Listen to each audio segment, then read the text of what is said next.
नमस्कार मित्रों, सोना चांदी की किंमतों ने लईने सौथी मोटा समाचार। जी हाँ मित्रों, सोना भावनी बात करिए तो आज रोज फरीथी मार्केटमां सोनू सस्तुं थई गयुं छे ने चांदी जे छे ए जेना ऊंचा भाव करता हाल अत्यार सुधीमां 2 लाख जेटली सस्ती थई गई छे। जी हाँ मित्रों, बात करिए तो जे चांदीनी किंमतोमां महत्तम सपाटीए ट्रेड थई रही हती ए चांदी भयंकर सस्ती थई गई छे ने सोनाना भावनी पण चर्चा करिए तेनी पहला जरूरथी अपनी चेनल में जो तमे नवा होय तो चेनल ने जरूरथी सब्सक्राइब करी बेल आइकन दबाववानुं भूलशो नहीं मित्रों। तो हाल बात करिए तो हवे सोना चांदीना भावमां आवशे मोटो भूकंप अने सोनू जे छे ए मित्रों सस्तुं थतुं जोवा मळे तेवी पण संभावनाओ जोवा मळी रही छे। तो हाल जो तमे रोकाण माटे एटले के प्रॉफिट माटे सोनू खरीदवानो विचार करी रह्या छो तो सोनानी खरीदी करी लेवी जोईए। त्यारबाद चांदीना भावनी पण बात करिए तो मित्रों चांदी पण मार्केट में हाल अत्यारे सस्ती थती जोवा मळी रही छे। तो आ वधघट वच्चे आजे शो रह्या सोना अने चांदीना ताजा भाव जेनी माहिती आपणे सौप्रथम मेळवी लईए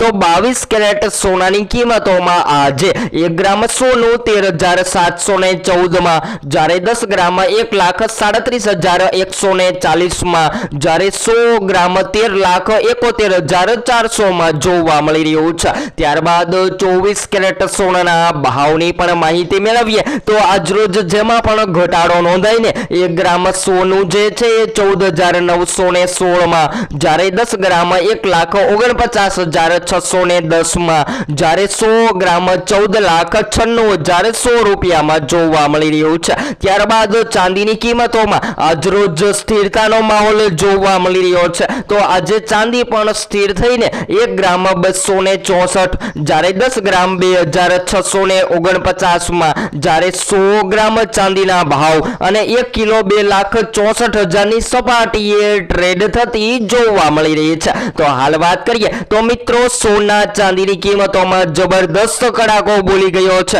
અને ખાસ કરીને વાત કરીએ તો જે લોકો શેર બજારમાં અને નિફ્ટીમાં રોકાણ કરી રહ્યા છે એ લોકો પણ હાલ અત્યારે શેર માર્કેટ છોડી અને સોનામાં રોકાણ વધારી રહ્યા છે, કારણ કે આગામી સમયગાળા દરમિયાન સોના ચાંદીની કિંમતોમાં 2026 દરમિયાન સૌથી વધારે પ્રોફિટ મળે તેવી સંભાવનાઓ જોવા મળી રહી છે। અને મળતી માહિતી અનુસાર શું મિત્રો સોનાનો ભાવ 1 લાખની નીચે જવો જોઈએ, જે જરૂરથી તમે કોમેન્ટ બોક્સમાં જણાવવાનું ભૂલશો નહીં મિત્રો। તો હવે પછી આપણે એક નવા જ વિડીયોમાં નવી અપડેટ સાથે સોના ચાંદીના ભાવની માહિતી મેળવીશું।